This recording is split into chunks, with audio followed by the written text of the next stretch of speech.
Hey, welcome back to Season 5 of Porcelain Peak, a strange and scary podcast featuring chop talk, trivia, and deep dive main discussions into the odd and unusual. I'm one of your hosts, Tone, and I'm joined by old Cookie Brasher. Cookie! And Anthony. And this week, for Chop Talk, we're going to share some secret news that John has yet to reveal to us, and a little bit more. And I don't like this, John. I thought we had a very open dialogue here, and I thought we all trusted each other. And Lots now of you're bringing this is like a poly podcast. well, and as everybody knows, obviously we are highly prepared for each episode that we do, and you bringing in this surprise news like this, it just doesn't sit well with me. Okay, I'm starting to lose a little bit of my trust. Because he's on top of the trivia game, and so when we play that, we'll see if he can get a streak going. Good transition, Tony.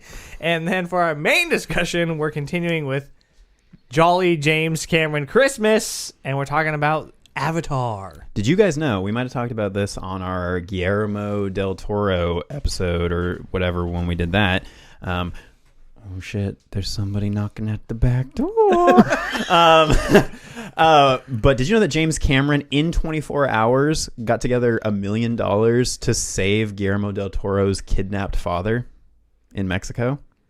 I feel like that's come up with at some point during the show, but I don't remember if we talked about it during that. It sounds like an elaborate joke setup, but it also sounds like the coolest thing. And you're like, you know, it also sounds very James joke. Cameron. Yeah, he went to his secret stash of $1 million down at the bottom of the ocean. secret stash That's of what $1 he's million. been doing down there. It's just hiding it up to ADO. He's hiding his money under the bar. Dude, he's hiding the heart of the ocean.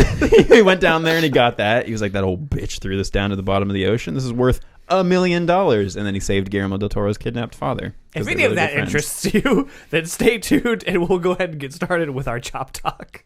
Why don't you take an axe and chop it open? Before we get into John's top secret news, I want to check in with you guys. See how you doing.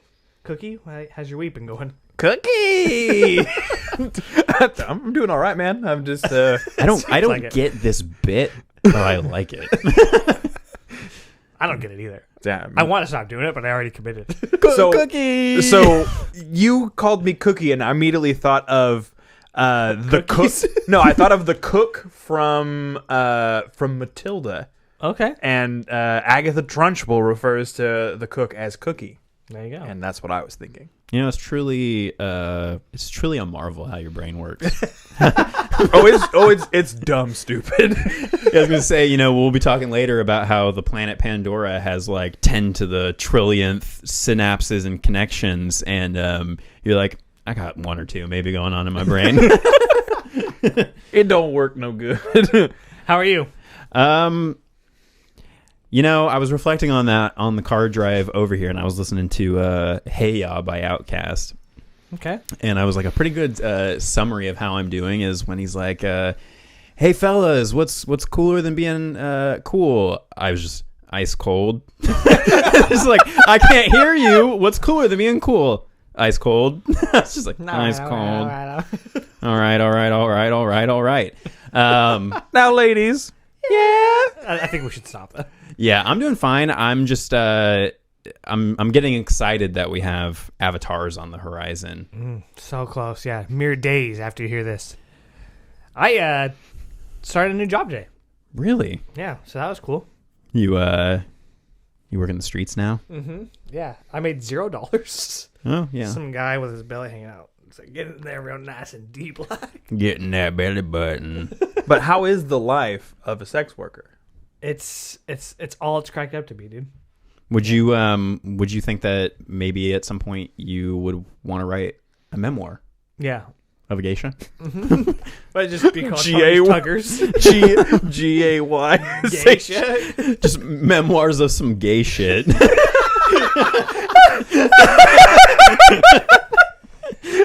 Real quick, I want to do a shout out here. We got a new subscriber over on the old YouTube, and that is Destiny Tankersley. Thank you for subscribing over there on that YouTube. We appreciate you. And Yeah. if you haven't subscribed, then come on. Yeah, and big shout out to our #1 YouTube fan, Jim Marr. Thank you for watching. Thank you for commenting. You're the only one. And you know what? That makes you the most important one. And we're gonna remember that when we're all, huge, famous, walking red carpets, blue carpets. I assume they're gonna have a blue carpet for Avatar. When we're walking all the different carpets, we're gonna remember Jim Marr. And yeah, so you want to get into some news? I do. Talk about some news. Yeah. Have you guys seen the show on Amazon Prime called Peripheral? Peripheral? Yeah. Is it peripheral? Peripheral? Peripheral. What are you saying? What am I saying? Am I saying it wrong? You're saying Peripheral. Pam or Pan? Have you heard of the fucking show? I don't care about how it's pronounced. No, I've not heard of the show Peripheral. I feel like I caught it out of the corner of my eye. Okay. Come on. That's pretty cool. It's a sci-fi property. It's got Chloe Grace Moretz. Sure. And it's it's like maybe a decade into the future, but then also like 70 years from that. So it's pretty cool. So 80 years in the future. Yeah. That's crazy, man. But it's like VR and you can connect and there's wormholes and Oh, so peripheral, like Peripheral. like a device, peripheral. Okay, cool. I don't know. Sure. You really made it sound like a fucking exciting show. I gotta say, It is. It's good, and they got an accent. You know, I love a good accent. Might good. So, yeah. Well, no, I haven't seen it. Where did you say it's on? Hulu? Amazon Prime. Amazon Hulu. Okay. I recommend it. It's been good so far. So speaking of sci-fi, Hear me. getting into the news, you guys fans of Bong Joon-ho? A little bit. I am. Definitely is. Would you call yourselves Bong Joon-hos? Yes. Nope. Me. Specifically, yes. Well, today or yesterday, Warner Brothers Pictures revealed that his new sci-fi film starring Robert Pattinson, Mickey 17, has an official release date of March 29th, 2024, and they announced it with a little teaser, which is just a shot of Robert Pattinson in some sort of like hibernation stasis chamber, awakening after some undisclosed amount of time. I think that we mentioned this in an earlier episode, but the premise of this, I think, is that Robert Pattinson plays, I think, an android, Mickey 17, and a new model, Mickey 18, has come out, and so they want to discontinue his model, and he's got to fight for his right to party, you know? I mean, and then Sounds very Blade Runner. Yeah. is this the joke that I made last week about Beetlejuice saying "nice fucking model"? Mm-hmm. Yeah, Nice fucking model. Is there, or what's your joke now? it's still the same one. Okay. That joke's got legs, baby.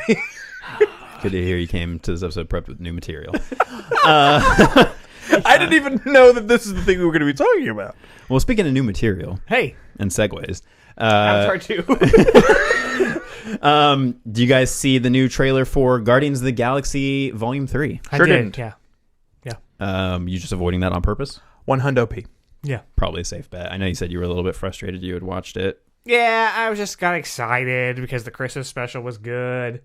I wanted to see it, and then I was like, I shouldn't have watched it. Again, with the weird, because they did a similar thing with Book of Boba Fett, where it's like, well, I mean, if you hop into season 3 of Mandalorian without watching at least a couple of those episodes of Book of Boba Fett, you're going to be mad confused because they snuck in a little info there.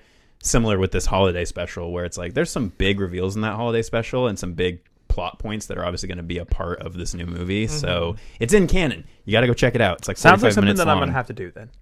You'll enjoy it. Yeah. A lot. It's really good, and it's like 45 minutes. It's Yeah. got Kevin Bacon. But yeah, I liked this trailer a lot of the time or these teasers when they, especially for Guardians, a lot of the time it's just reminding you what the tone of Guardians of the Galaxy is. It was just a lot of I know what the tone of Porcelain Peak whining is. at the door. I know This you're guy. excited about Guardians of the Hey. Galaxy 3, but geez. But yeah, we get a funny moment in the beginning with Drax throwing a dodgeball at a weird like lemur kid's face, and it's hilarious. I'm down.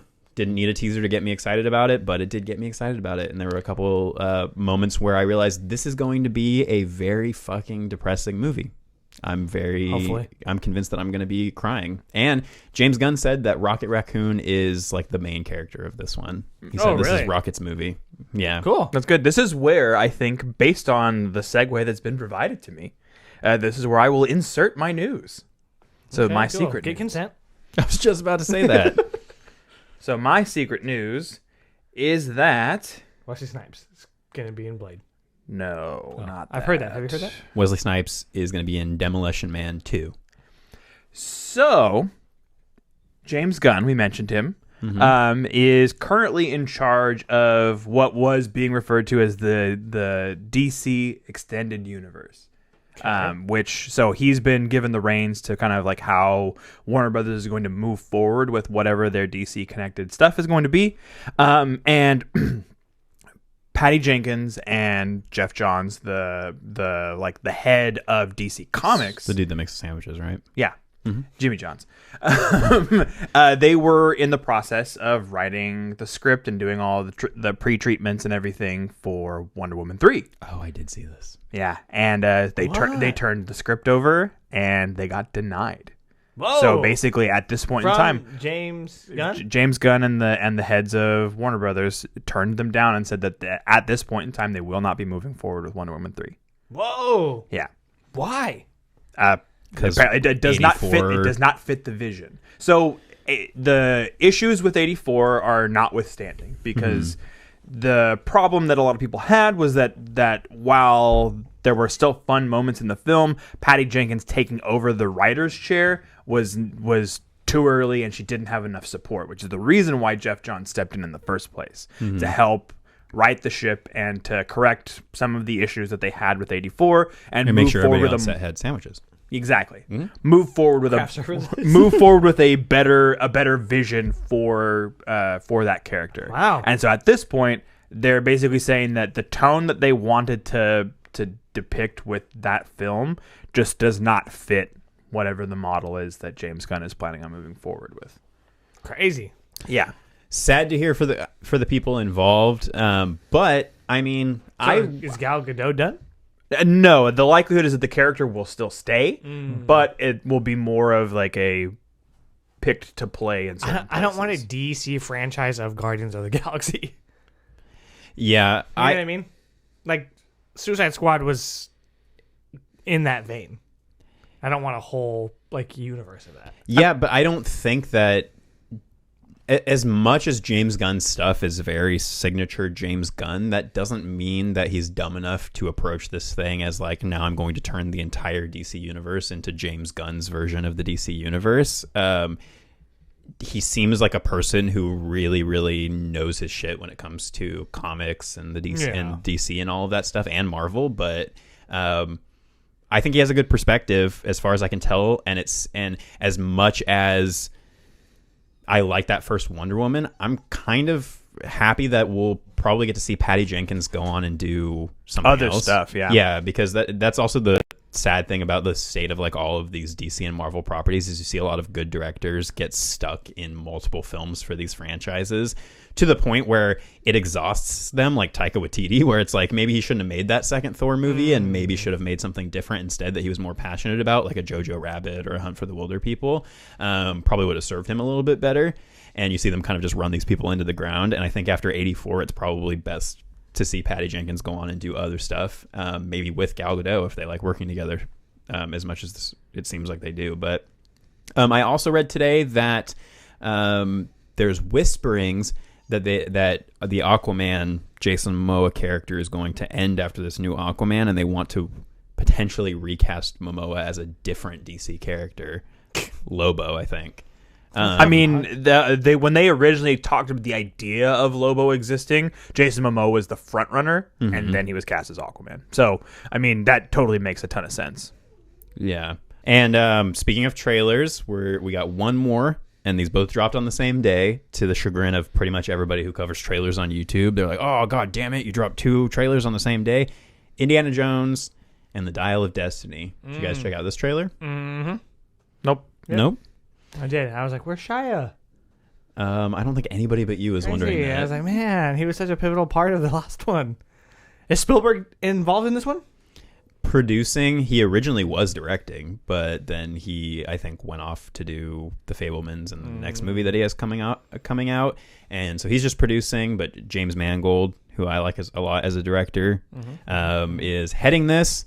I heard this title, Dial of Destiny, which I think was announced with this trailer coming out, and I was like, that is a stupid as shit title.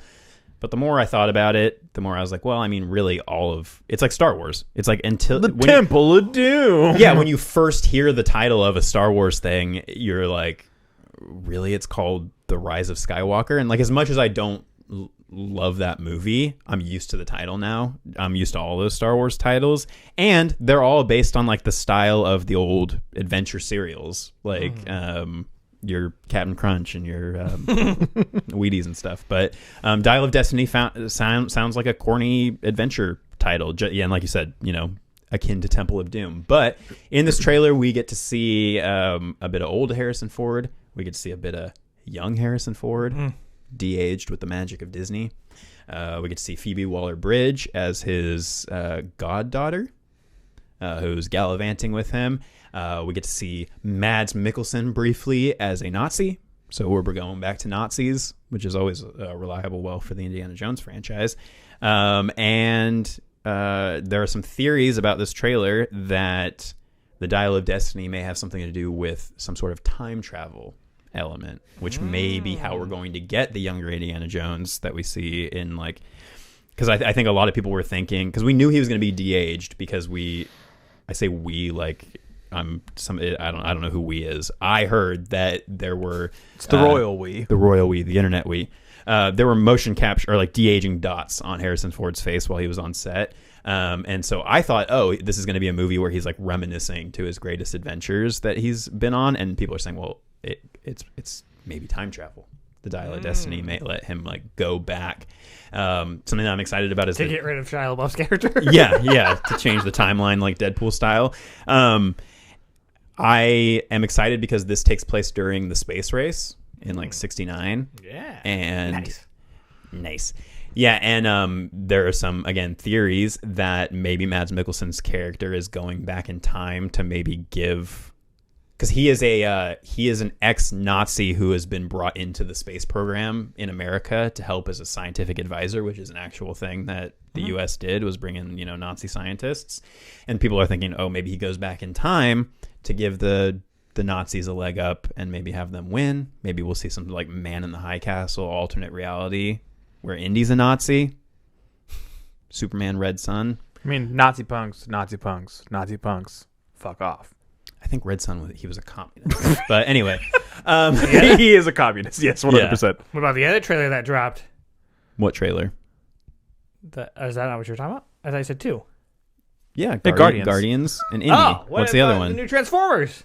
I did not. I did hear about this Transformers, one. like Rise of the Beasts or something, but it takes place in the 90s. And so I was like, wait, so it's not part of the Transformers like timeline? I don't know. I was like, what the fuck? Dude, that is going on? timeline makes absolutely no fucking sense already. Each Does it movie, not? it's like, because in the first movie, the idea is, oh, okay, well, the Autobots are here, and the Decepticons are here, and we got to find this Allspark thing that's been here for a little while. And then each movie is just like, but did you know that the Autobots and Decepticons were also on the moon? And did you know that they were also in? Yeah, and did you know they were also in medieval times with King Arthur?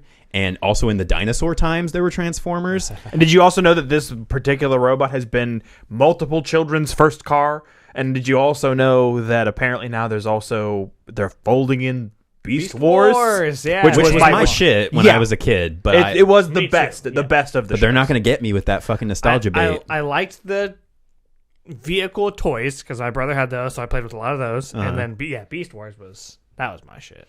And that like terrible early CGI that they Oh, used. yeah, the in some of Uncanny those, like, Valley It was shit. like that and like Code Lyoko, like Yeah. those weird shows that were experimenting with. then they had a sequel show. Did you guys ever watch that? To Beast Wars. Yeah, Was it like where they go back they to? go back to Cybertron. Yeah. Yeah, it's called Beast Machines.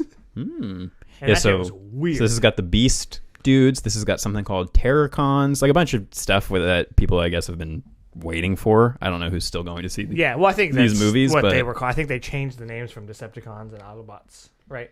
In the Beast Wars to those like the things. Terrorcons or yeah, whatever. and whatever cons. Yeah, because it was like Terracons terrorize. I remember. Yeah. Yeah, I don't know what this being in the 90s has to do with anything outside of maybe they're going to try to cash in on some 90s nostalgia. Well, I think so, but I just was like, it seemed because we got the Bumblebee movie, which seems like its own thing, Which but was then good. I wasn't sure if this, because it's just called Transformers, like the Beasts Awaken or whatever the fuck. Hmm. I thought it was going to be like a sequel to everything that we've had, because I thought that Bay was supposed to keep going. Yeah, and what's Marky Mark doing that he can't be in another Transformers movie? Is he in this one? Is he in the trailer? Nope. Mm-mm. He's standing outside of an airport in New York somewhere. Yeah, He's doing makes that sense. Father Stew. Oh yeah, well yeah, I guess. Yeah, I want him to bring back Haley Steinfeld just because I really like Haley Steinfeld. She was good. That movie was decent. Bring her back and bring Woody Harrelson in. They have a great little rapport. So that was all the trailer news that we had. The real big news that we've been all abuzz about for this entire week has been Mike Flanagan related. Oh, right. Yeah, so we talked about his show Midnight Club on our Creep Club Patreon, so go check that out if you haven't already. We were very excited for a potential season 2. Well, we found out a few days ago that Mike Flanagan and Intrepid Productions, who has been behind the majority of his movies and all of the Netflix TV shows that he's done, are moving from Netflix to Amazon. They signed a big deal with Amazon to move over to have all of his new stuff go to Prime outside of, I think, the upcoming Husher, the upcoming Fall of the House of Usher. Yeah. Hey, combine the two. Usher, yeah, the Fall of the House of Usher. So yeah, that's he's moving over to Amazon Prime, and that's crazy. Good for Prime though, because I mean, at least for me, like Flanagan had he's a lot been of the pull biggest on hitter. Netflix. Yeah, and Prime doesn't really have a ton of stuff that I think people are dying for. they have The Boys. Yeah, They that's were true. But I don't think there's I'm not much. saying that to disagree with you. I'm saying they have one thing. Yeah, and I don't and think they Lord of thought the Rings they pulled as much people as they wanted. Everyone that I've heard, even big Lord of the Rings fans, is like, dude, I tried so hard. Like, I watched 3 or 4 episodes, which is what I did. I think I watched like 4 episodes, and I was like, there is nothing about this besides it looks great. Yeah, like to get me interested. And so who knows if they're even going to move forward with that. But these are the kind of moves you need to be making if you want to dominate the streaming services, is find the thing that's working on another streaming service and fucking come in and steal it. Apple style. Pay them more. Like, really, it's just it's a money game here. It's just like, oh, okay, can I give them way more money and probably more creative freedom and leeway? And really, from what I've been hearing about the way that Netflix works with their creators and just Netflix as a business in general being pretty fucking shitty.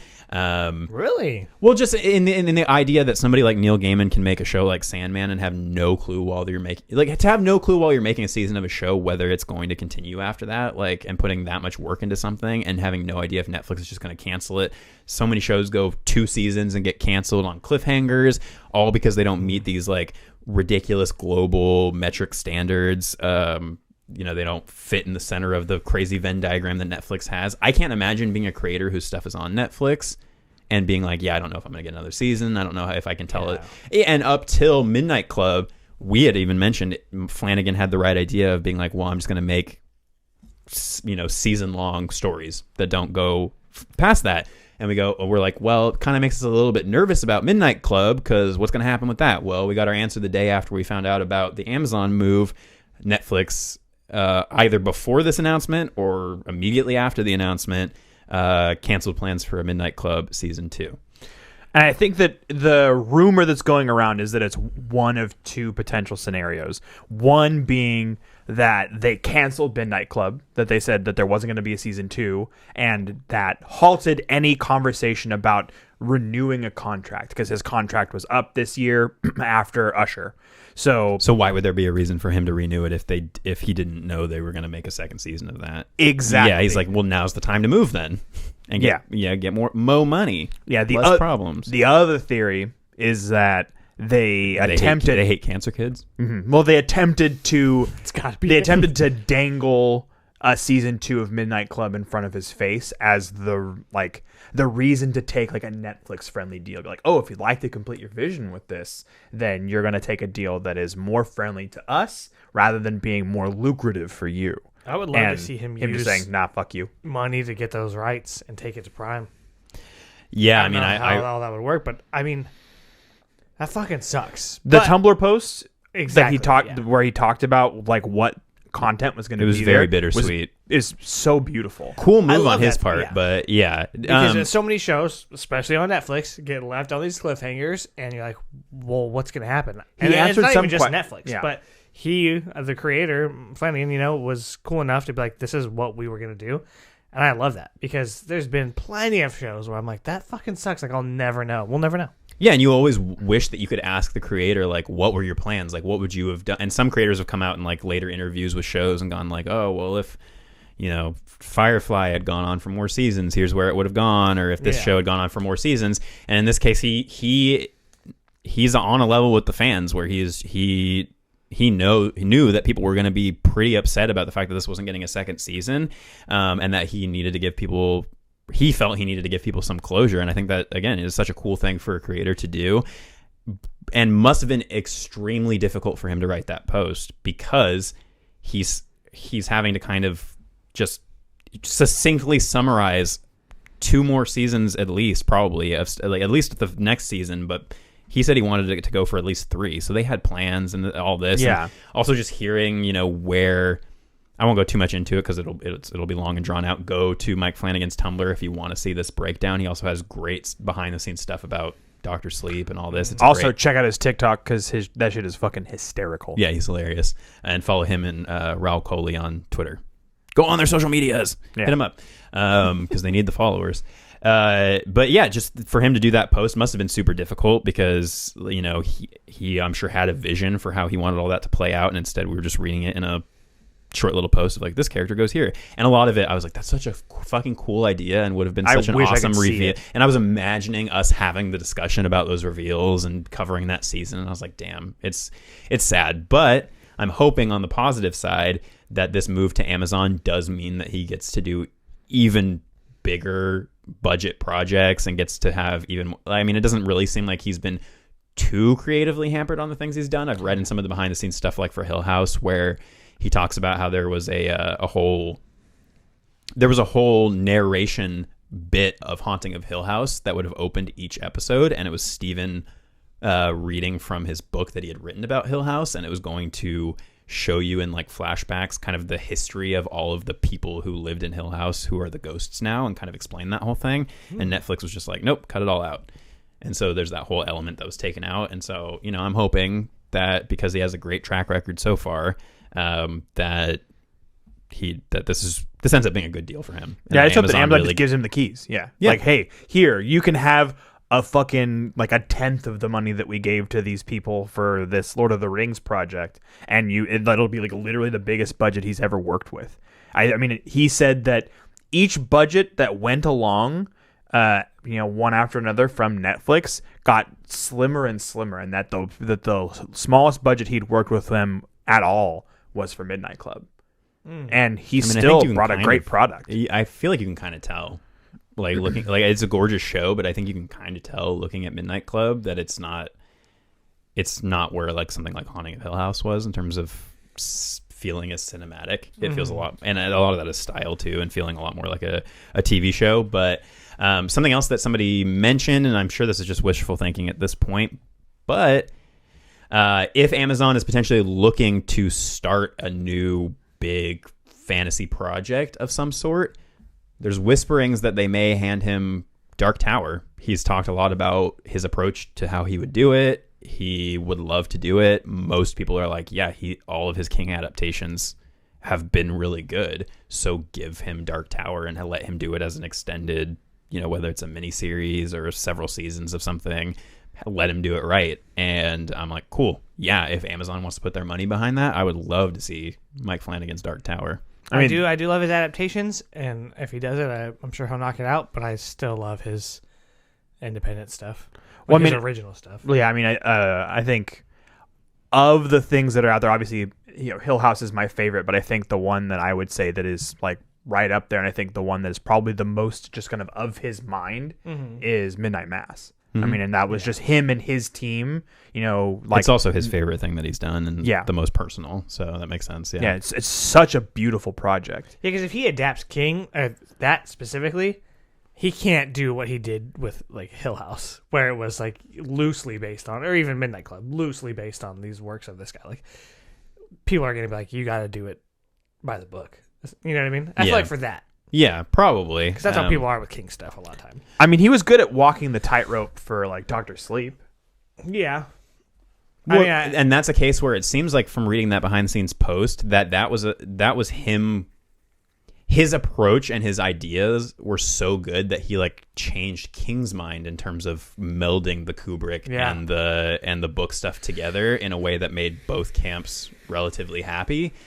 To the point where King is like, actually, you made me dislike Kubrick's Shining less because of how much I like what you're doing here and bringing the things together. So, I'm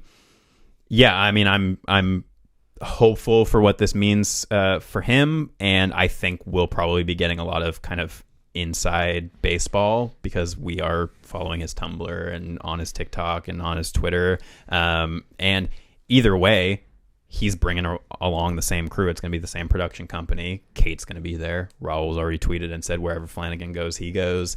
So all of those collaborators are going to be going along with him.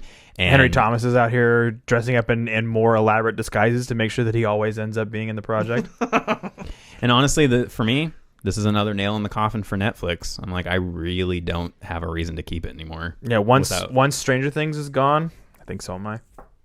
I mean, I could just cancel it until Stranger Things comes back and then just renew and then watch Stranger Things and then cancel it again. That's what I'm considering. They have a plethora of Christmas rom-coms, so right now I'm feeling pretty good about Netflix. Oh, well, goddamn, you don't change my mind. I watched all 3 Princess Switch movies. I think Ashley the intern was also watching those. Is that Vanessa Hudgens? Yeah. Huh? Is that Vanessa Hudgens? It is, yeah. Okay. She plays 3 different people at some point. Princess Switch. Yep. All right. Let's wrap it up for Chop Talk. Yeah, let's wrap it up for Chop Talk. Go check out the Princess Switch and Peripheral on Hulu. Well, how do you say it? It's Peripheral, but you said Peripheral. All right. Like the band Periphery, but then with an eel at the end. You got to use your peripherals. Peripheral. How do you say it? Peripheral. All You're right. saying it correct now. We're going to do trivia. That Christmas house of wax, the fog, piranha. It's one of those, right? Right? Before we get started with Trivial Pursuit, Anthony, would you please remind listeners what last week's bonus trivia question was and give us that fucking answer? Yeah, so your bonus trivia question last week was there was a poll in, I think, 2012 of the top movie lines, catchphrases of all time. I'll be back from Terminator, Arnold Schwartz. Got the number 1 place, and I asked everybody what they thought the number 2 line was. You guys had some guesses. I don't remember. I think you said something else from Terminator. I did. You said something else from I think I Terminator? said Hasta la Vista or something. I don't remember what mine was. Well, that's all right. Oh, I think it was like I've got a bad feeling about this. It was, yeah. Yeah. From Star Wars.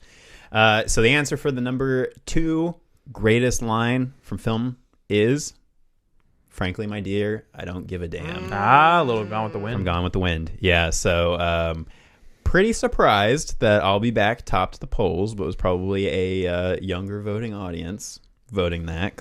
And that's a phrase that you can just use daily. Yeah. I mean, I guess you can use Frank, but who says Frank? Well, if you're like us, it takes on a different meaning, because if you say it and you leave a room, that means you're going to get You're killed. gonna die. Yeah. You ain't coming back. It means the opposite. Yeah. All right. Well, then I have one to present this week. Okay. Okay? Let me see. I wrote it down. I stole it, actually. I'm not going to lie to you. Because I had a different question in mind.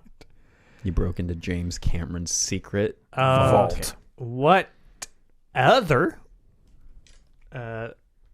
story, franchise, whatever you want to call it, also has the concept of a network of trees as Avatar does?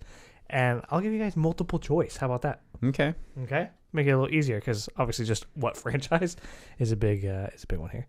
So there is Maze Runner, Lord of the Rings, Okay. the Divergent series, Mm. or the Ender series.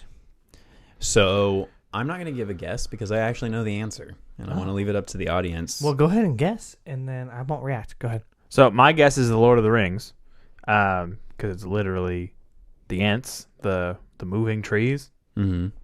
That's a network of trees. Yeah. Okay. Seems like a stretch to me, but do you want me to actually just say what the answer is? Well, just guess. I'm not gonna say if it's right or wrong. Well, just completely out of the clear blue. I didn't read this or see this somewhere else and already know the answer. It's the Ender franchise. In the Ender franchise, there is a pretty much exactly the same concept of planets with interconnecting tree hive minds. Well, I will confirm or deny that next week. If you think I'm wrong, keep it to yourself. But yeah, comment down below which franchise you think it is. If it does end up being the Ender franchise, I'll take everybody who guessed Ender to a pizza party. Wow. Right on. And then I'm gonna go in the comments and guess Ender. and Under a then different name? Under Bod Jasher? joke's on you. After we eat the pizza, I'm gonna fucking dine and dash, and then you have to pay the bill. Oh, you I said like you that. take everyone to a pizza. Yeah, no, yeah. I take them all there. We get the pizza, and then I take off. Leave Hey, everybody there. if you take a horse to pizza, can you make the meat? Yep. Probably. Oh, and by the way, edit that whole part out where I said that I was going to dine and dash because I want other people to have to pay for the pizza. So just make sure you cut that part out. Well, we're continuing with Trivial Pursuit. John's coming off a win, has the potential for his first individual streak. We're going to read a category, then go in a circle with me reading to John, John to Anthony, and Anthony back to me. I'm and hoping that since I lost last week or didn't win, that this is kind of like a Porcelain Peaks and Porcelain Valleys situation, and that I'm going to make my way up to another Porcelain Peak, I hope so. a peak streak. I hope you do. John, hit us with that first category, please. Wait. What is the first category? Do you remember? The first category is frickin' bats. I love Halloween. It's monster. Okay, in the monster category. John, what 2008 J.J. Abrams produced film was filmed using all handheld camera footage? Is that Cloverfield? That is correct. What film was filmed using all film? The film. Several. Anthony, what actor portrayed Sheriff Eben Olsen in 30 Days of Night from 2007? Come on, baby. You Come on, baby. You get long neck as fuck over there? No. Is that going to be Josh Heartthrob? And indeed, Joshua Heartthrob. Joshua Heartthrob. Tone, for your frickin' bats question. Yes. What lead actor from the original 1956 film had a cameo in Invasion of the Body Snatchers from 1978? So the sad thing is we've talked about both of these movies, but do you remember what the lead actor's name was? Do you remember the actor from both of these movies? The actor from both Body Snatchers. I don't. Their body snatching away. They climbing in your windows. They snatching your bodies up. I'll say Grant Snatcher. You were so fucking close. That's crazy. It's Kevin McCarthy. Man! All right, John Anthony tied on the board. I'm trailing behind, and the next category is... Do you know what it is? The eyeball zone. It's gore/disturbing. Close enough. John and Hatchet from 2006. What is the name of the deformed killer? Wow, was this the easiest card on the face of the earth? Victor Crowley. That is correct. It's not going to get much harder, bud. Oh, I love this. Anthony, what is the that what you nickname? Is that a favorite line of yours? It's not going to get much harder, bud. Yeah. So I tell all my friends. Anthony, what is the nickname Martin Mathias is given by the disc jockey in Martin from 1978? We don't even know what that's about. Oh, hold up. Wait. You grabbed the wrong question. I did grab the wrong question. It's does protagonist Sherry Carson survive in The Wizard of Gore from 1970? That's the next question. Okay. Well, that's You should have time to think about it. yeah, that's disconcerting because I have no fucking clue for either question. Well, this one's at least a 50-50. Now you know what to dread later. I'm just gonna say no. The answer is yes. Okay. That sucks. All right. Tone for your eyeball zone question. Yes. The co-creators of The Void from 2016 simultaneously were working on what DC comic book adaptation?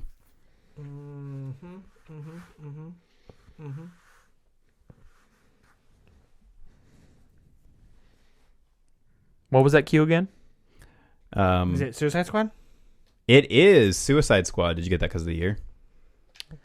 I was just trying to think of one that didn't have like a big name attached to it.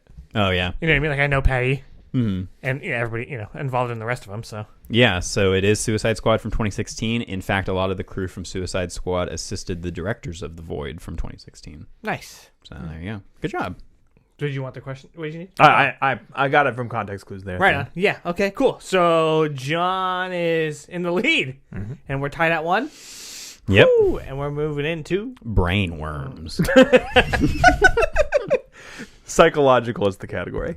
John in the Village from 2004. Edward Walker, played by William Hurt, is the father of protagonist Ivy Elizabeth Walker, played by what actress? You just have the softest of balls. And you have easy questions. With these questions. With these questions. Those balls are as smooth as eggs. Is it Bryce Dallas Howard? Yes, that is correct. Yeah, I'll take that. Damn, he wants it. The niece of Clint Howard. Anthony, so for your psychological question that you already heard once, what is the nickname of Martin Mathias is given by the disc jockey in Martin from 1978? Are you the only one who's seen this movie? Probably. Oh, you've seen this movie? Hmm? Oh, shit. Yeah. The only It's- Martin I know is the one with Martin Lawrence. Martin! You know what I'm saying?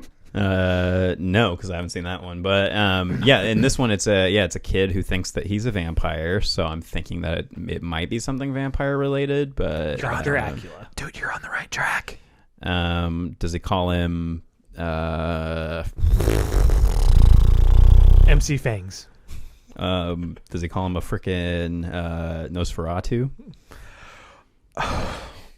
Dude, you're like all over it. It's the Count. The Count. Count Orlok, Nosferatu. I mean, like you were way in the right the right territory. Yeah, I was so No close. points. I was so close to it that you should just give it to me. But Hey, if I didn't get a point for what was my guess? I guessed the Annapolis and it was the Indianapolis. Yeah. yeah, but That's 2 different words, John. that was pretty dumb. At least I was in the vampire camp. Motherfucker had 3/4 of it. Yeah, I don't even think those are remotely the same. Tone, for your brain worms question, what is the profession of the Brainworms. character Adam Kesher in Mulholland Drive from 2001? Bet you wish you watched some David Lynch films now. Nope. You're like, nope. No, I do. I've always wanted to see that. I just never been that depressed. He is a director. I don't know how you knew that, but yeah, he's a film director. Played by Justin Theroux. I'm coming for you, but oh, really? Yeah. I do like him. I got 2. Anthony's got 1, and you're sitting at 3. Wow, good for you, John. And we're moving into the next category. Which is When you wish upon a star. it's It's the wish upon category. paranormal. John and Mama from 2013. In what century did Edith Brennan jump to her death? Is Spoilers. it 17th, 18th, or 19th century? I'm gonna say 18th. The correct answer is the 19th. So I wanted to go there, and then I was like, maybe it's the middle one. I just hedged my bet, but Oh, how the mighty have fallen. I mean, I don't think anyone here is saying Like that I'm Transformers particularly 2, mighty. Revenge of the Fallen. Oh God, let's not do this. Anthony, your question in the When You Wish Upon a Star category is: what is the name of the son of protagonist Arthur Kipps in The Woman in Black from 2012?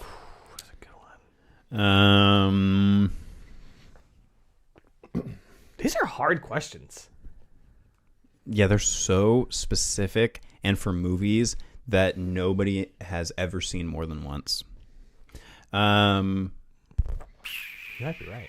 I'm going to say it is Rodney Kipp. Is that a Rodney King joke? Rodney Kipp. Rodney Kipp. Not at all, actually. I just thought that Rodney sounded like definitely not the actual answer, and so I thought it was funny. The answer is Joseph. Boring. Jojo. Should have been named Rodney. Tone, in your Wish Upon category, in 13 Ghosts from 2001. 13 going on 30. Or the number 13, and Ghosts from 2001. What is the given translation of the Latin phrase Ocularis Infernum?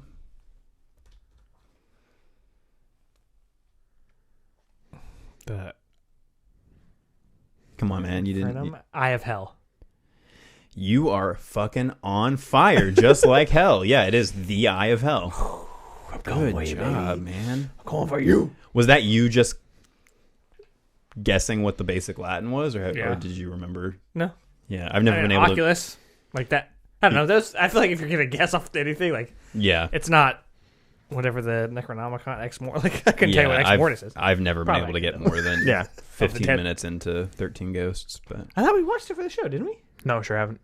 Oh, I just watched that for my no reason. For no reason. you're wild, I man. know. Wild All right. and crazy kids. So that puts us tied at 3, Yes. and Anthony Still at 1. I at think. 1. Okay, cool. Well, John, you got a softball here for your next category, which is The Jason Voorhees category. All questions about Friday the 13th. Yep. It's the killer category. John. What is the name of the bride in Bride of Chucky from 1998? And it's asking for first and last. First and last, it's Tiffany Valentine. That is correct. Good job. Come on, baby. Like we haven't covered every single part of the Chucky franchise, including the shitty remake. You know what, John? We did, huh? Go check yourself. Yeah. And if you're Gladly. interested in that, Very Chucky Christmas, we covered last year around this time for season 4. People are interested. Still love it. People still love it. Yeah. So good. All right. Give me my dumb, fucking, stupid fucking question. What real-life magician played the magician in Terror Train from 1980? It's that fucking David Copperfield shit. It is that David Copperfield. You think he walked off set and said that? Now, that was some straight up David Copperfield shit. Shit. Hopefully. What was I watching recently where the person was like, oh, it's in Bridesmaids. Everybody's trying to convince Kristen Wiig that they need to go to Vegas. And one of the ladies is like, I just want to meet Chris Angel. I was like, I feel it. Tone, in your Jason Voorhees category, remember, these are Friday the 13th questions. At the end of 7 from 1995, the head of what actress was in the box? Spoilers if you haven't seen 7. Gwyneth Paltrow. It was Gwyneth Paltrow. Did you know that they actually did have a sculpt of her head in that box? Didn't get shown in that movie, but was reused in Contagion when her character dies. Spoilers at the beginning of Contagion. They used that, I did not. that head That's from cool. 7. That's Yeah. interessante. Nice. All right.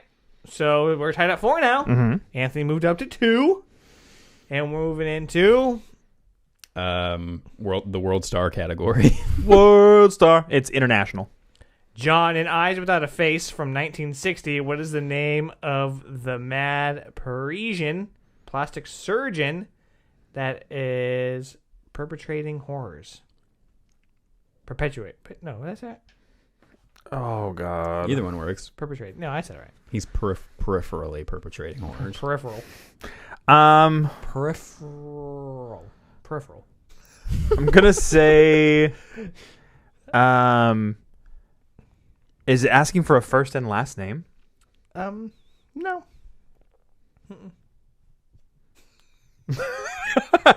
I'm confused. It's not. No. Is it asking for like a colloquial thing, or is it asking for like a name? Like, is it asking for a first name? No. I mean, it's asking for. I don't know. I guess how you would address this person. Is asking for his nom de plume. Yeah. His name Apple. So he's the father. It's asking for a name, though. So that's why I'm asking you, is if it's asking for a name. But What if, is if, the you name? said if he can trace the genealogy, then maybe he can figure out what the name is. I'm gonna say his name's Pierre. That's Dr. Pierre to you. It is Dr. Genesier. What? Genesier? It's a certain je ne sais quoi. That's Dr. Genesequa. Anthony, in Les Diaboliques from 1955, what position does victim Michel hold at the all-boys boarding school? Missionary. That Mish. Something of the cow. Oh, yeah. where the woman has her hands on the floor. And I was not emotionally ready for that. I love Parker Posey. Yeah, she's great. What position does she hold at the all... Michel is a man's name. Like Gondry. My bad. John. Well, technically. Excuse you. I didn't say Michelle. I said Mish. His fitness consigliere. This is derailing. I'm going to say school counselor. It's Ed Master. That was my first guess. Dude, And I didn't go with my gut. you had a hard card. One of the hardest we've had so far. Yeah. Not making me feel better. Tone in your World Star category in Good Night, Mommy from 2014. What body part of the titular mother is bandaged? Her face. It is her face. Congrats, sir. Thank that's a win God for they you? just remade that, huh? Yeah. And it's on all the posters of the original. And that wasn't even a tough question, man. Come on. It was not. It was not. I mean, I think last week and the week before, my international questions were just fucking like layups. And then this one was a pile of dog shit. Yeah, my first solo win, guys. Congrats. We all got back-to-back Congrats. solo wins. Him, then me, then you. Yeah. Yeah. Right on. Good. We're keeping this season balanced. As all things should be. Yeah, and honestly, you kept him from getting a streak, and that's what matters to me. Oh, no, I got streaks, just not in the trivia variety. Ew, we're going to take a I got break. streaks. And then we'll talk about avatars. You're going to hit you some ads about either BetterHelp or about us. Join the Creep Cult.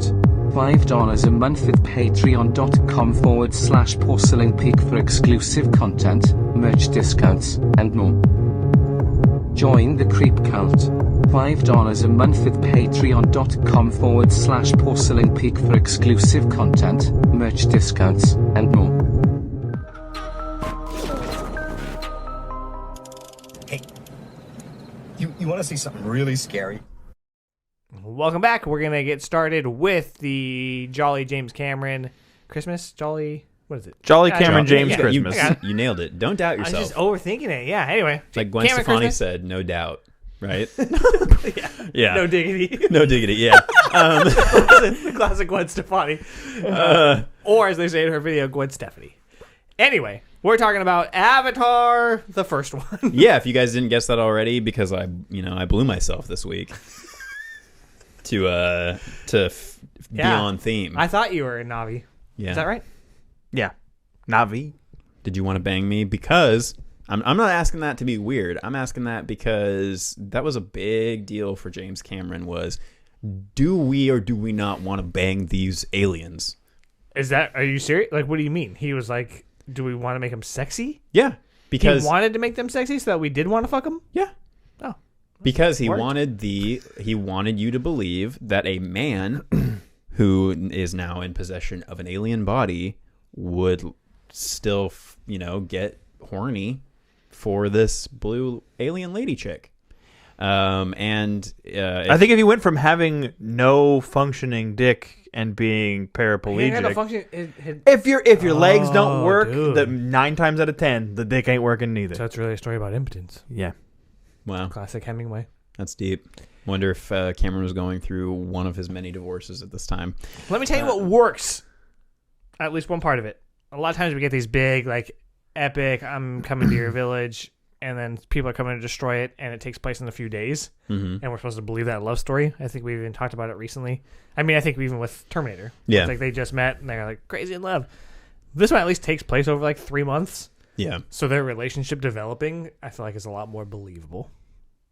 I just wanted to throw that out there. Yeah, it's not love at first sight, but that is, I mean, really, that is the main reason why Cameron wanted to make sure that the Neytiri character was attractive, was so that it would help it make sense why their love story did develop. And in case you guys are, not super well versed on Na'vi physiology, they are not placental mammals. They don't give birth in the same way that humans do.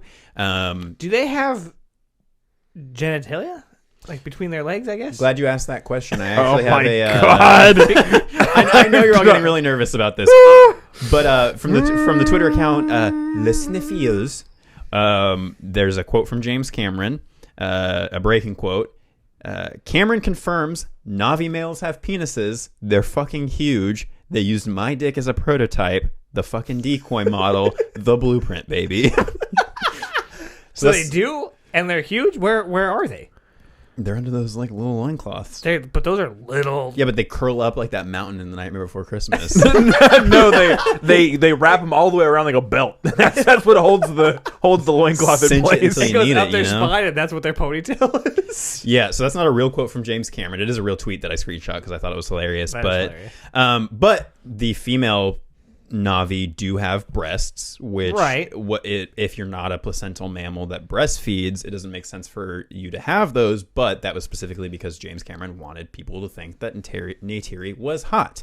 And they're not like, grum. I mean, they're pretty subtle. Yeah, he wanted her to have a lithe, athletic build, and but a lot of thought went into the design of everything in here. And I think, going back to what you were saying about what works about this movie, I think that the world of Pandora and all of the attention to detail and Except for what they name the minerals.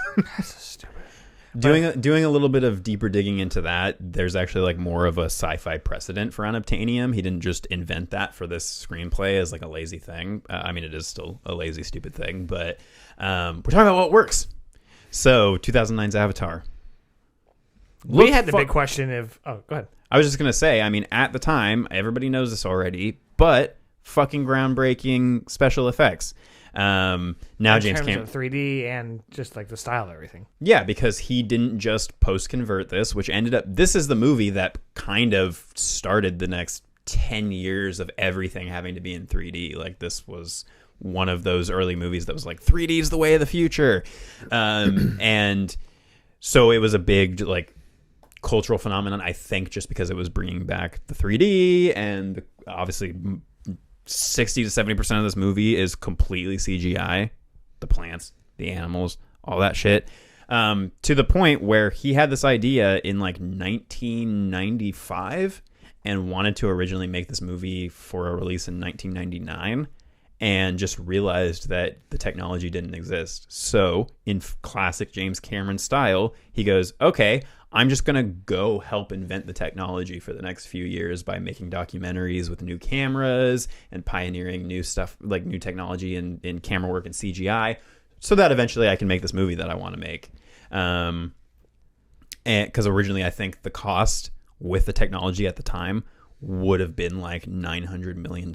So he was like, I mean, we can't do that. That's Yeah, not it's gonna happen. impossible. Yeah, no studio would fund this. And even by the time Avatar was being, he's saying like Avatar was being made, the whole time it was in production, Fox was like, nope, we're dropping this. We don't want to do this. And at one point they told Cameron, okay, in no uncertain terms, we don't want to make this movie anymore, because he has a history with all of his movies basically of going massively over schedule, like past schedule and over budget.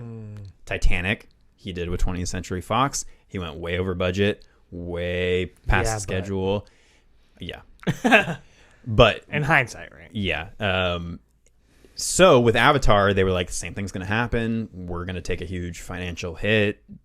funding this whole thing, and they were going to drop out. So he was like, cool, I'll take it over to Disney. He took it over to Disney, showed them a bunch of concept stuff and a bunch of the filming he had already done.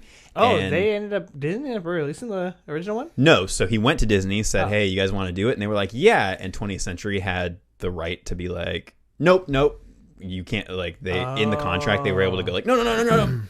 And they had like right to refuse for him to take it to another place. And we're like, never mind, we'll go ahead and make it. And Cameron waived his directorial fee conditionally on whether the movie was going to be successful or not. So he would get paid his fee if the movie was successful. He wouldn't if it was unsuccessful. Obviously, it became the highest grossing movie of all time. Then, when it got knocked off by Avengers Endgame, they re-released this motherfucker in China and in a lot of places in the United States, and it is now once again. Did that happen? Yeah, and it overtook and became the number one That's highest cool. grossing movie of all time again. So what I was gonna say earlier is we were wondering if it was gonna be as good as we remember. You know, you were talking about distancing it from the hype.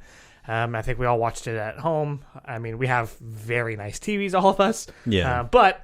Like, we wouldn't have had this experience at home when this came out. Absolutely not. No way. Right.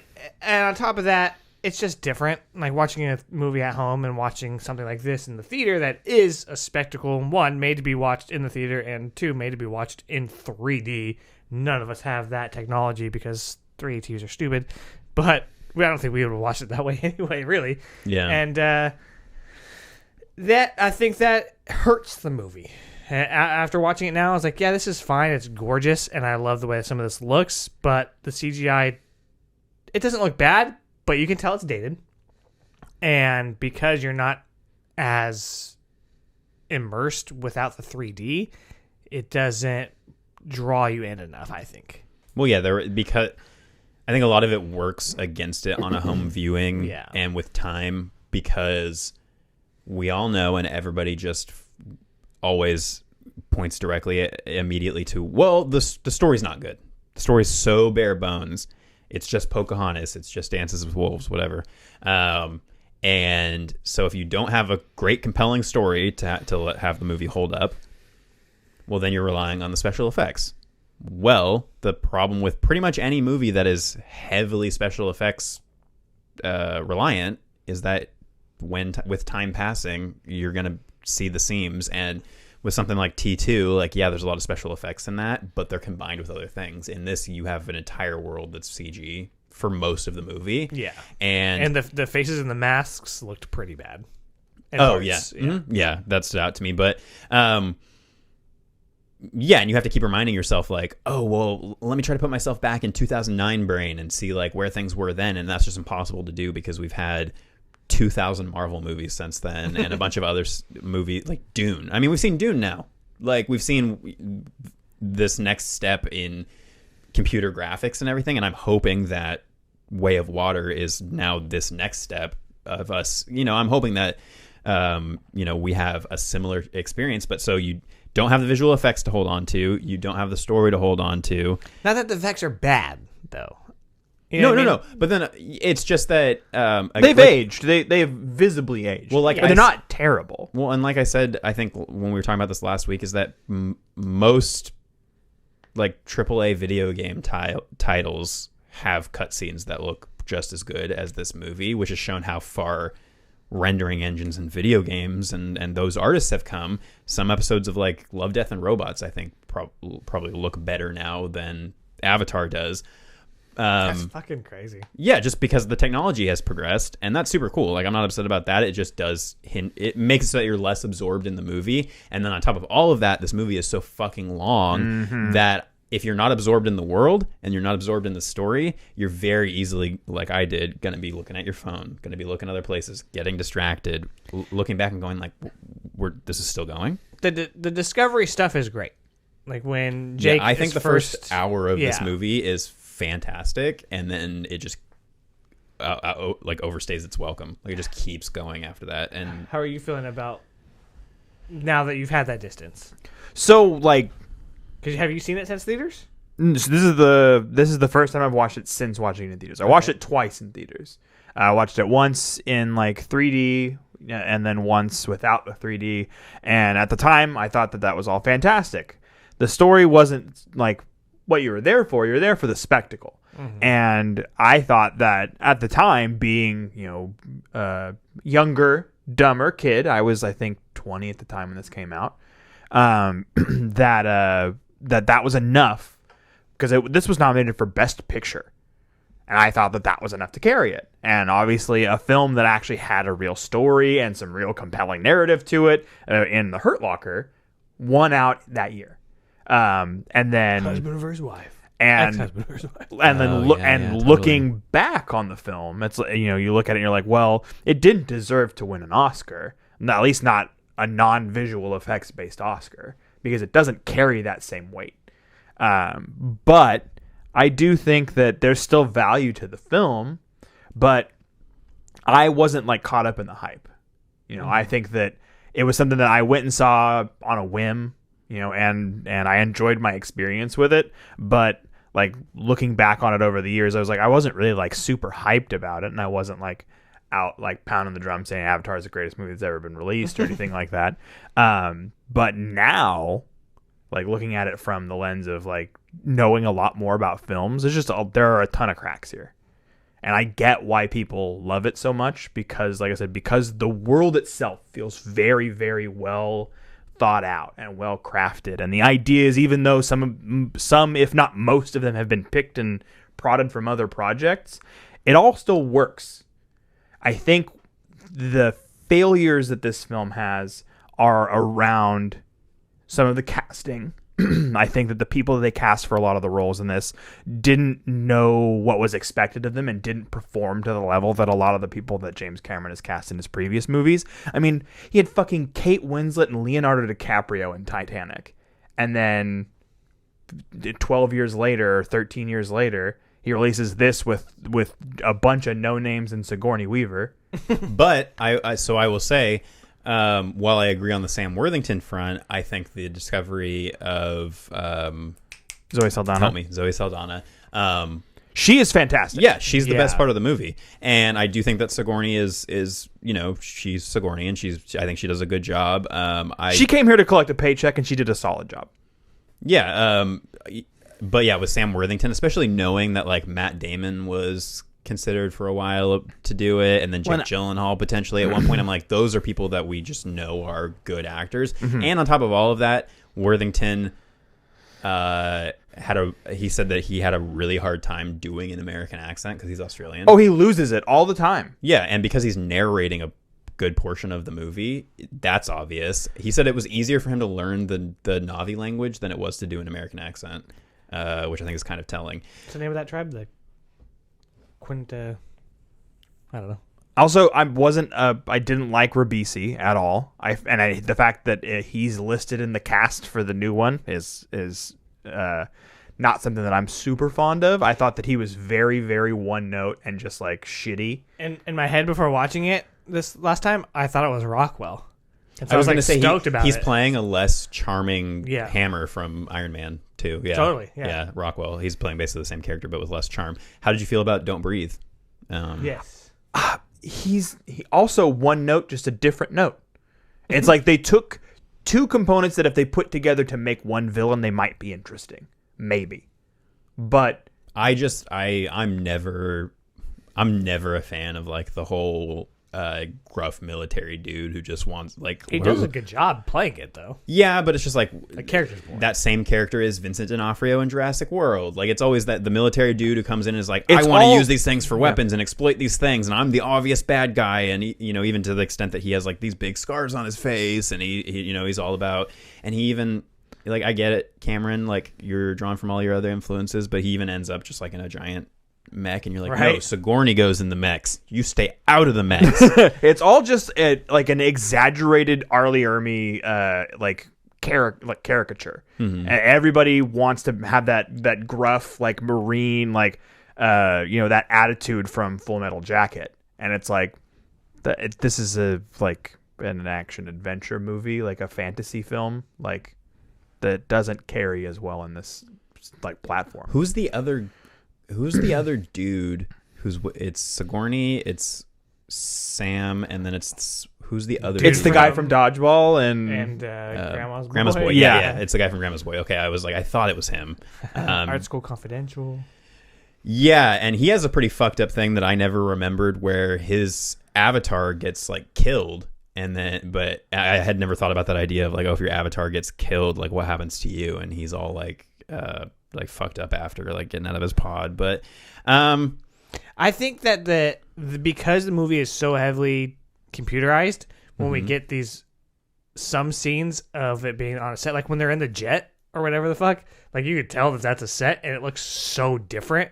It looks good, but it's like overly lit to match Pandora, and I was like, this is weird. Like you could tell what's real and what's not, and I feel like with Terminator, that blend was a lot more seamless. I think it's easier to make that blend feel seamless when it's more practical forward. Yeah. If practical is what you're leaning into most of the way, and then the rest of it's carried by CG, it's easier to hide those seams. Whereas if it's mostly CG and some practical to patch everything together, it's harder to make the practical shit not seem like it sticks out like a sore thumb. Yeah. But kind of wrapping up on things that I think work, because I think really overall, I think our opinions of this movie are pretty much the same as everybody else's. Like, and you were saying earlier that you weren't like, super into the hype. Neither was I when the movie came out, because one, I was pissed that it was called Avatar because I was a fan of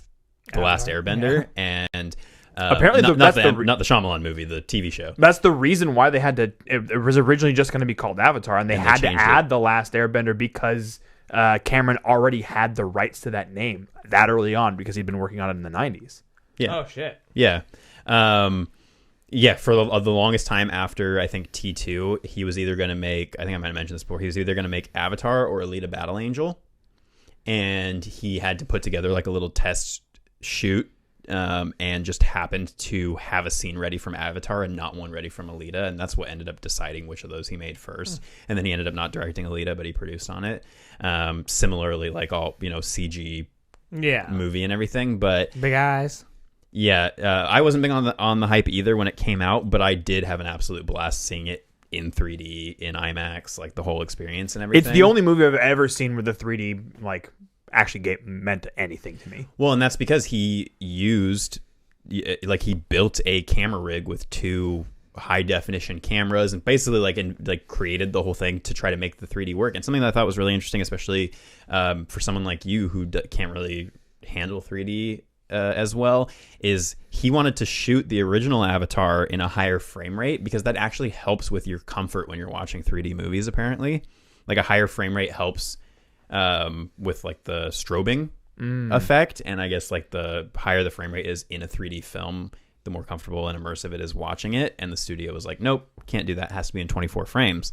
Well, I'm curious because we're going to see the new one in high frame rate 3D, so I'll be curious. We'll report on that episode if we feel that it enhanced the comfort level, the experience of seeing something in 3D. But yeah, I think the world is really what works about this, and it's, while it may not be the most original thing in the world, I do think that the attention to detail in this and the research that went into creating this entire planet that has this whole ecosystem and the bioluminescent stuff is fucking still gorgeous, fucking breathtaking, dude. and Yeah, I've heard it's that there's a lot of glowing shit in the new one, and I can't wait because glowing shit's tight.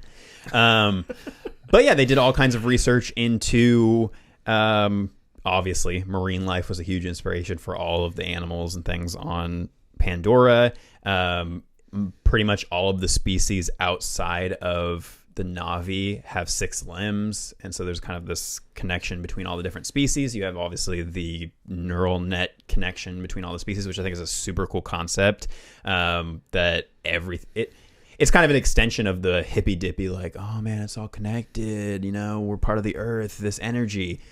This movie and this series is, and Cameron said it, this is him just kind of trying to make a statement about save the planet. And when you think back to when he first came up with the idea for Avatar, that was when the whole Save the Rainforest campaign was huge. So it makes sense that would be on his mind at the time. And he says, I'm a huge tree hugger, and that's why I'm making these movies. is to spread that message. And so literally making it so that everything on this planet connects to the planet and to the trees and all that. It's clever. It's a cool idea. And the little details about how the Na'vi have 4 fingers, but then the avatars have 5 fingers. I didn't notice that until this time watching it. The avatars also have eyebrows, and the Na'vi have some markings that kind of look like eyebrows, but they don't have any hair except for the hair that's on their head. So there's a little difference there. Because it's supposed to be a mixture of human and Na'vi DNA, right? Yeah, and their like tail connector things on the legit Na'vi, it starts like at the top of their head and grows out from there, and on all the avatars it's from the base of their skull. So there's just like these small little differences in Clever though. Yeah, where you're like, oh, and then when all of the like glowing like spore things land on Jake when he's like in his avatar form, they land all over his body except for his legs, so that it's almost like they know that he's paraplegic in his actual body. So just all kinds of little things where if like it may not have all congealed together to make the phenomenon that Cameron wanted it to be. But I mean, you can tell how many years of work went into it, and hiring botanists to make sure all the plants made sense, and hiring people who, I don't know, animal scientists to make all the animal, like going, okay, well, how would a thing that has 4 wings or 6 wings, how would it fly? Like, how would its wings move? Let's study a bunch of animals and find that out. A lot of sci-fi shit doesn't get, doesn't give a shit about that kind of attention to detail. Yeah. And so I think that's what works the best about it, is just that if you had the chance to be immersed in that world when this movie came out or on the re-release, then that's where it's at. You feel like you're on an alien planet. And I think that's why people are excited.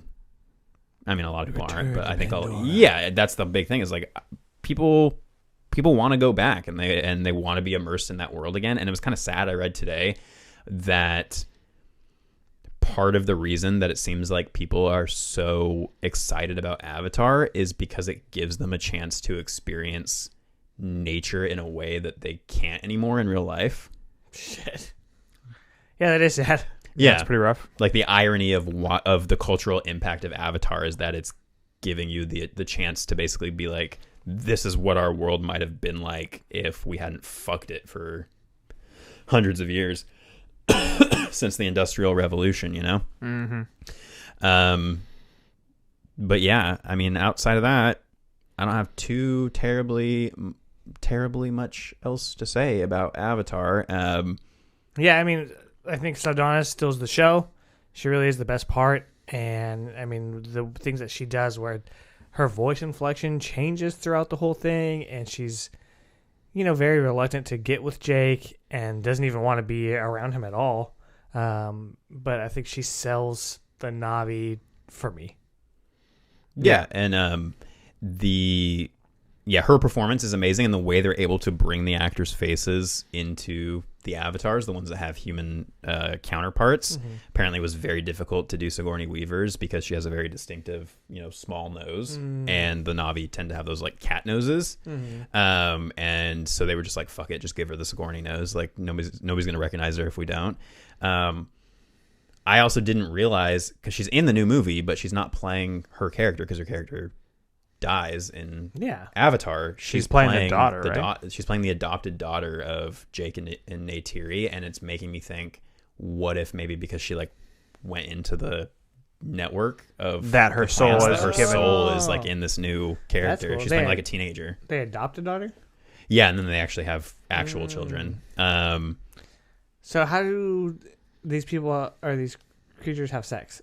Okay, is it the braids? You're honestly asking all the right questions, because I did this research today. I swear, I went on to the wiki and I was like, I gotta find out how the this Samuel Witwicky. Yeah, which is the character from Transformers, baby. John, you beautiful piece of work. Bumblebee. I was curious, and yeah, because if they have penises, or they don't, that was a fake post, so we don't know. So Panasia? As far as we know, they obviously haven't gone into a huge amount of detail unless you go to the abundance of Avatar porno that's out there, I'm sure. But the tail thing that they do is not their actual mating. It's just their like mating ritual, and it's how they bond, and it allows them to experience each other's, sensations and pleasures and all of that. Yeah. But apparently the actual fill my own. You know what I'm saying? apparently the actual mating process is pretty much the same. They fuck pretty much the same as we do. They do be fucking. Yeah, and they just don't have. I don't know how the babies are born, like how they're birthed. I think we see in the trailer for the new one and in a deleted scene from the original that There's like a bump. There's a bump, yeah. So they do get pregnant. It just doesn't seem like they breastfeed, but yeah, from what I read, they take the babies like as soon as the baby's born, that thing starts like growing out of their heads, and they immediately like take them and they neural connect them to the mom so that they have a forever bond with the mom, and then they go and connect them with the tree and the rest of the planet, and then they start braiding their hair around that thing to like cover it and shield it. Okay. Yeah, and so that's why like there's all the other animals have their own little like versions of that are all uncovered, but the Na'vi, like by tradition, they braid around, and you keep that braid going for your whole life to protect the Connector. gross connectors. Yeah, Your inside your Ethernet head. cable. But I did want to say a couple points that I wanted to bring up is I think that the whole this is just a ripoff of Pocahontas, this is a ripoff of something, blah blah blah. I think is a pretty shallow criticism of the movie because I mean, I hate to break it to you, but everything's inspired by everything else, and also It's true though. Like that is the same storyline. Yeah, but it doesn't mean it's bad. I mean, like, also all of those Oscar storylines winning. come from the actual historical event of the colonization of the Americas and the destruction of the indigenous people, which is the parallel that he's trying to make. It can be a commentary on that and still be clever, even if it's telling a similar story. And if we're being real here, I would probably say that Avatar is a little bit more accurate to what that was like than Disney's Pocahontas probably is. Really? Yeah, but he is. You don't feel for Kocoum? I only remember the name. But Cameron Kocoum. said that he watched Pocahontas and went, I want to make that, but with aliens. So he has straight up just said, yeah, I wanted to tell the story of Pocahontas, but with aliens. And also, he took inspiration from literally every movie that he's made and a million other like adventure things. And he's like, I just wanted to make a jungle adventure movie with an environmental message, and I wanted to keep the story bare bones in this one, because all of the work was going to be to introducing people to this world. So that goes into the next thing I wanted to ask, which is expectations for the new one. My main expectation is that it's going to be fucking gorgeous and melt my brain.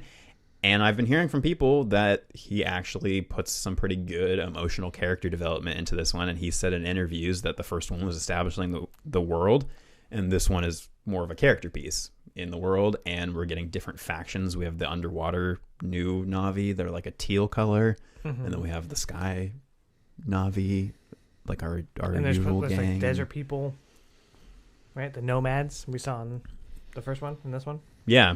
I mean, I already know it's gonna be gorgeous. No doubt in my mind about that.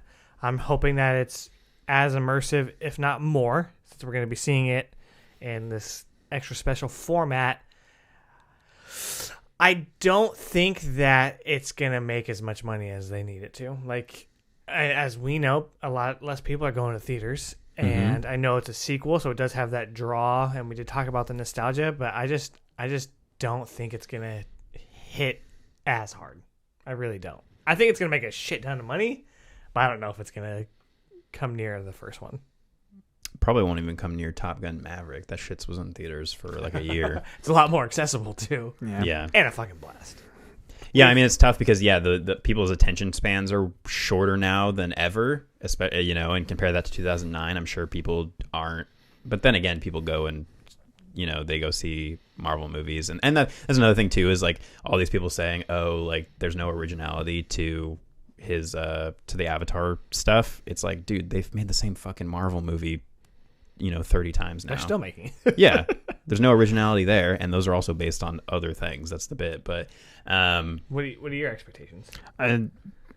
Relatively low. I mean, that's I a think good place to come that's, from, though. Yeah, that's by design. I don't want to be swept up in some hype about a movie that, like, to be fair, when they announced that it was going to happen fucking 4 million years ago, I wasn't excited for. And I've done my best to keep that same vibe. Like the trailers, they look interesting, and it looks like it'll still be beautiful, and it's good enough for me in that way. Mm-hmm. I don't think that Avatar is some great movie. Mm-hmm. I think that it is a pinnacle of like the very first connections to real CG that actually makes sense in real applications. And I think that without Avatar, there wouldn't be almost all of the movies we saw in the 2010s and 2020s. I think that was a good jumping off point, and I think that it's earned its place in cinema history for that. And I think that the movie is okay. Yeah. And so I'm not mad about seeing another one. I'm just not, like I said, I'm if it wasn't for the show, I wouldn't be rushing out to see it either. I would take my time and see it when there isn't a crowd and, that sort of shit. Fair enough. Have you gotten tickets? Nope. Oh, you're playing risky games, baby. Yeah. Well, definitely let us know how that plays out. Yeah. I felt exactly the same way you did until probably about a month ago. And then I started getting excited, like kind of out of nowhere. And I think it was, and I've seen other people saying this, it's that desire for like a truly special movie-going experience that we just so rarely get, especially after the pandemic, that I think a lot of people are holding out hope that even if this movie isn't perfect, hopefully it's at least like a blast to watch on a big screen with a sound system and 3D or not 3D, but that it's just really it's a fun 3-hour excursion on to another planet. And really up until I started hearing these things of Cameron and then also people who have seen the movie now saying that the story is so much better, I was like, I really don't give a shit like about the story. I love just like, I can just stare at the original movie and go, this is cool looking, there's lots of colors. And if the new one is just a 12-15 year upgrade of that, I'd be happy just sitting for 3 hours just staring at some crazy glow in the dark Na'vi shit. But if the story happens to be even decent, then I'll be happy. I won't feel like my money was wasted. I don't think it's going to, change my whole way of looking at the world or anything, but no plastic. Not going to make me start recycling, bro. Right on. Cool. Well, I'm excited about Avatar 2. Avatars. And yeah, I didn't give a shit just like you. And then I started to get excited. I think, like you said, I hadn't thought about that, but this special event atmosphere surrounding it, especially after we got tickets. And then I watched the first one again, and I was like, okay. And that put me right back down to where I think I should be as far as having my expectations going in. But I think that at least we're kind of looking forward to it, right? I don't know if I'm looking forward to 3 and 4. Yeah. Which is fucking crazy. The Seed Bearer. And they already have titles. He has tentative titles, and the third one is potentially going to be called The Seed Bearer. The Seed Bearer, and then No Loads Refused. Yeah. And that's basically done, right? Yeah, so I think he was saying like 90% of the next one is filmed, and then part of the one after that is already filmed too. And they're already working on all the special effects at Weta in New Zealand for 3. But yeah, you'll hear our thoughts next week on Avatars, The Way of Waters. If you're hearing this at time of release, then rush out and go see it in a couple days, and then join us next Monday where we're going to talk about Avatar, Way of Water. We're getting hella wet next week. Yeah. Wet and wild. Thanks for tuning in this time. I have been Tone. I've been John. And I have been Jake Sully. And the internet darling, Anthony. We'll see you next time. Keep it creepy. Peace.